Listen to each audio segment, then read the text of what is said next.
बलं बलवतां चाहं कामरागविवर्जितं धर्मविरुद्धो भूतेषु कामोऽस्मि भरतर्षभ।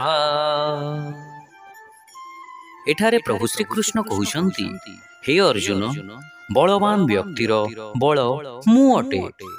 बंधुगण, एठारे आपणଙ୍କୁ बुझिबाकु पड़िबो जे समस्त बलवान व्यक्तिर बल प्रभु श्रीकृष्ण नुहंती।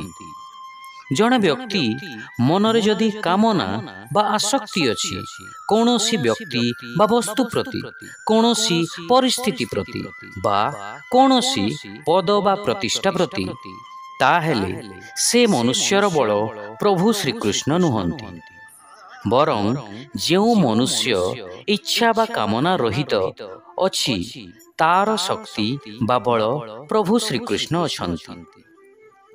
ता सहित प्रभु श्रीकृष्ण कहउछन्ति, हे भरत श्रेष्ठ, शास्त्र सम्मत बा धर्म सम्मत कामना बा यौन क्रिया मध्य मु अटे। उदाहरणतः बंधुगण, अनियंत्रित यौन क्रिया जेतेबेले केवल विषय भोग उद्देश्य करा जाइथाए ताहाकु पशु तुल्य रूपे विवेचित करा जाइछि। किंतु गृहस्थ जीवनर एक आचरण भावरे नीतिर उल्लंघन न करी नियमर पालन करी जेतेबेले एहा केवल वंशर वृद्धि उद्देश्य करा जाइथाए ताहाकु शास्त्र सम्मत विचार करा जाए।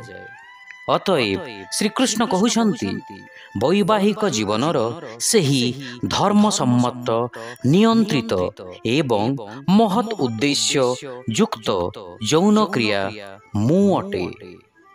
शिक्षा बलवान व्यक्तिंकर मुकामना और आसक्ति रहित बल अटे। मु धर्म किंबा शास्त्र निर्देश को उल्लंघन करू नथिबा यौन क्रिया अटे। In strong person, I am their strength, devoid of desire and passion. I am sexual activity not conflicting with virtue or scriptural injunctions. Hare Krishna.